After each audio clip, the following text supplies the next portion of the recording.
Bom dia, galera! Aqui é a professora Thalissa. Nós vamos ter mais uma aula de biologia. Hoje nós vamos continuar falando sobre os tecidos. Na última aula que a gente trabalhou sobre histologia, eu passei para vocês sobre o tecido epitelial e sobre o tecido conjuntivo. E hoje nós vamos trabalhar os outros dois tipos que faltaram, que foi o muscular e o tecido nervoso. Vamos lá, iniciando sobre o tecido muscular. O tecido muscular, ele é formado por células longas, que são denominadas fibras. Essas fibras, elas apresentam grande capacidade de contração.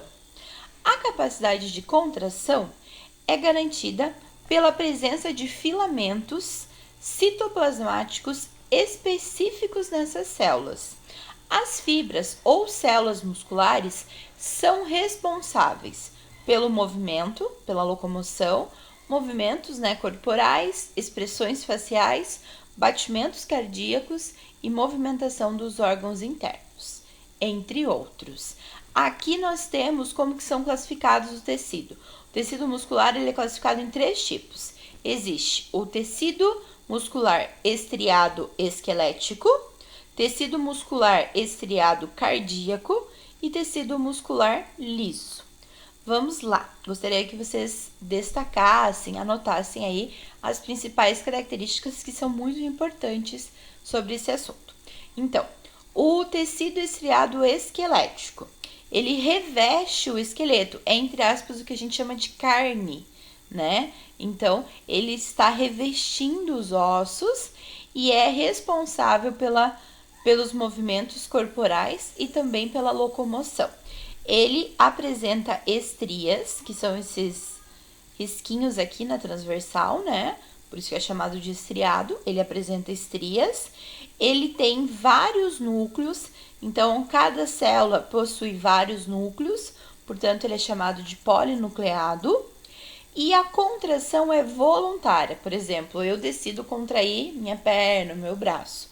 Então, a contração é o sujeito que define quando ela vai acontecer. O tecido estriado cardíaco é o tecido que compõe e movimenta o coração. Também apresenta estrias, no entanto, as suas células são mononucleadas. Isso significa que elas têm apenas um núcleo por célula. E a contração, obviamente, é involuntária. Eu não consigo, controlar ali os batimentos cardíacos. Então, a contração do tecido cardíaco é involuntária. Ela não obedece ao controle consciente do sistema nervoso. E por último, o tecido muscular liso. Como o próprio nome sugere, liso, não tem estrias. Ele é um tecido de revestimento de órgãos internos, como o intestino, que faz parte do nosso tubo digestório, o útero, as veias, artérias e os brônquios. Ele também apresenta um único núcleo por célula, são células mononucleadas. A contração também é involuntária, então a gente não consegue controlar quando que a contração vai ocorrer. Aqui nós temos uma animação que vai mostrar a contração que ocorre ao nível do músculo. Então, olha só, existem essas fibras que são chamadas de miofibrilas, e aqui nós temos uma estrutura que é o sarcômero. 2 proteínas formam o sarcômero, a actina e a miosina. Então, essa estrutura aqui é um sarcômero. Ele é formado das 2 proteínas e, na verdade, a actina, ela desliza. Deixa eu colocar aqui novamente. A actina, ela vai deslizando sobre a miosina e isso provoca um encurtamento do músculo e faz com que ele se contraia. Ó, agora foi. Olha só. Então, a contração ela ocorre justamente quando a actina vai deslizando sobre a miosina. E aí isso causa um encurtamento do sarcômero e, portanto, o músculo se contrai. Então, essa é a estrutura que a gente tem do sarcômero. O tecido muscular estriado recobre o esqueleto. Como eu falei, entre aspas, é a carne, né? Que vai em volta ali do osso. As suas fibras, células, elas são longas, elas podem atingir alguns centímetros de comprimento por micrômetros de espessura, e o citoplasma possui filamentos contráteis que são específicos, são essas fibras, né, chamadas de miofibrilas. As miofibrilas, elas são responsáveis pela contração muscular. A unidade estrutural, a unidade morfofisiológica de uma miofibrila é o sarcômero. Cada sarcômero é formado por filamentos proteicos, filamentos de proteína, né, como a actina e a miosina.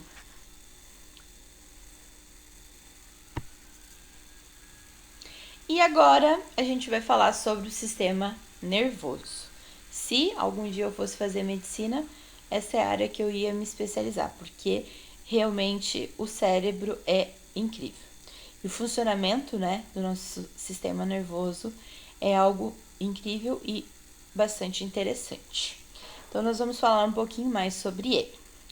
O tecido nervoso, ele está presente no encéfalo. Encéfalo é uma região, né, que abrange o cérebro e outras estruturas também presentes no nosso crânio.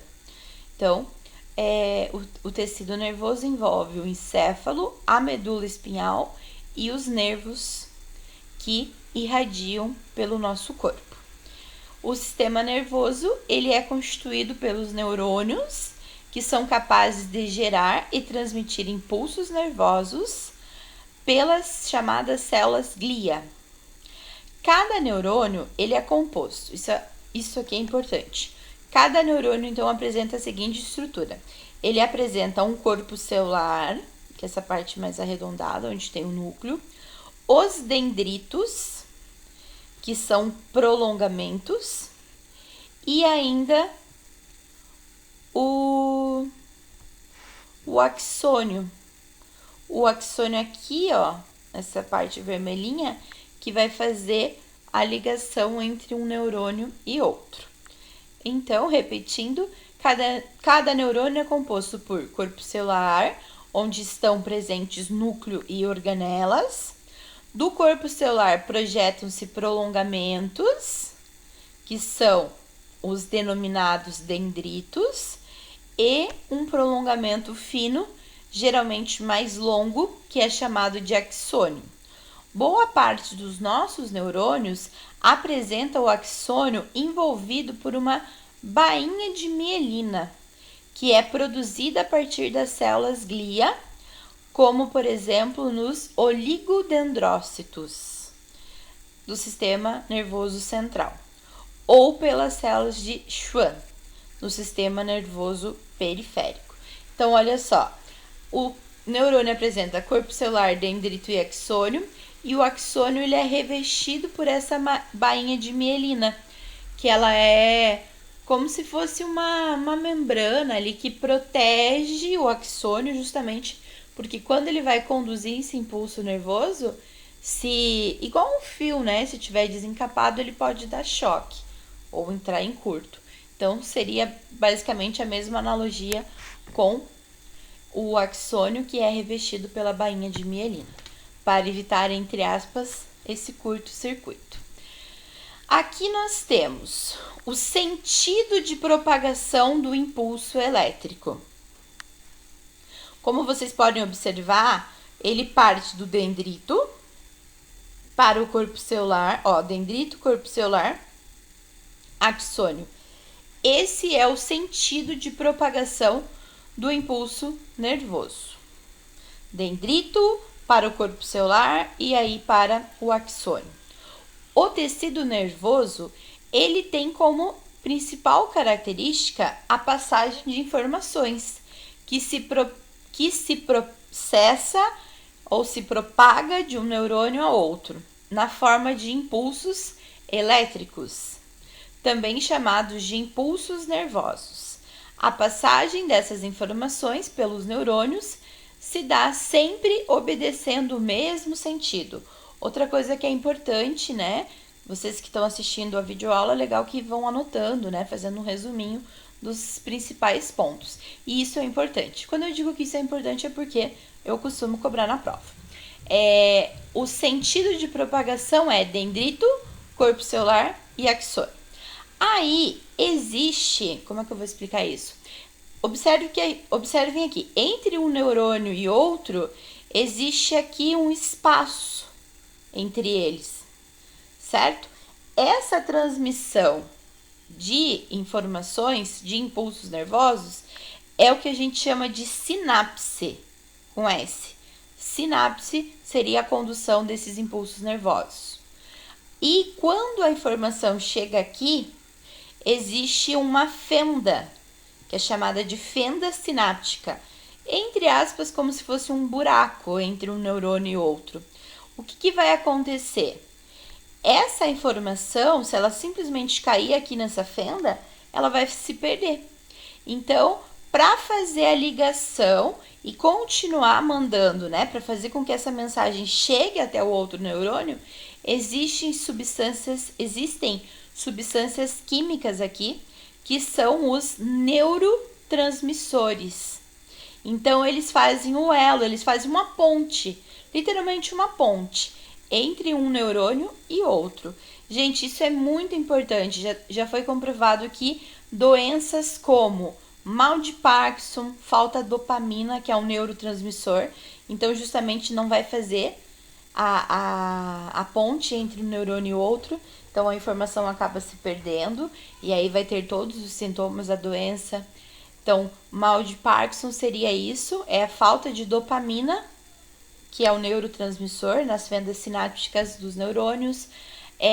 Síndrome como mal de Alzheimer também já foi associado, é quando a pessoa tem esquecimento.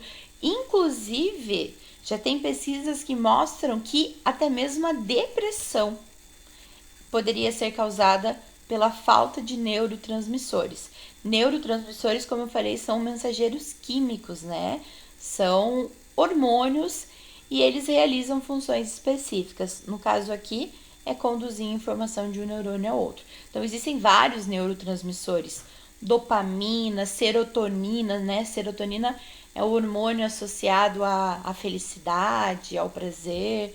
Então, como eu falei, tem pesquisas que mostram que uma baixa quantidade, né, uma baixa concentração de neurotransmissores estaria associado à depressão. Então, tem que fazer o uso, né, tem que tomar um medicamento para corrigir isso, certo? Então, a gente viu aqui como que se dá mais ou menos o funcionamento, né, do impulso nervoso através dos neurônios e também através dos neurotransmissores. Aqui nós temos uma imagem que mostra um neurônio em repouso, polarizado, isto é, positivo na face externa, negativo na face interna, e graças à bomba de sódio e potássio, que ocorre com transporte ativo, com gasto de energia, onde proteínas bombeiam ativamente o sódio para fora e o potássio para dentro, numa proporção de 3:2, isso mantém essa diferença aí de concentração.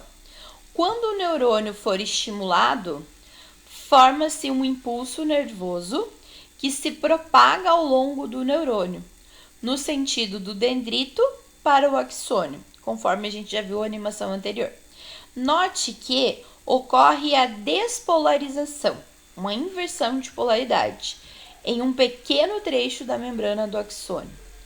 Note, neste momento, 1 milésimo de segundos termina o transporte ativo e os íons sódio invadem o interior do axônio através de canais proteicos da membrana. Inverte-se, assim, a polaridade desse trecho do axônio que fica positivo na face interna e negativo na face externa. Em poucos milésimos de segundos, no entanto, o pequeno trecho de axônio que estava despolarizado reestabelece a sua polarização, enquanto que as áreas no entorno sofrem despolarização e caminha ao longo do neurônio até o final do axônio. Então, olha só como que ocorre essa despolarização, que é o que gera, né, o impulso elétrico, como se fosse um choquezinho, que vai ser transmitido de um neurônio ao outro.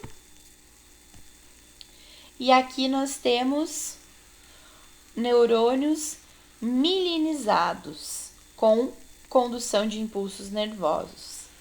Ela é saltatória, isto é, a despolarização só ocorre nos nós. Não sei se vocês conseguem perceber, mas essa despolarização ela só vai acontecer nos nós, que são chamados nós de Ranvier.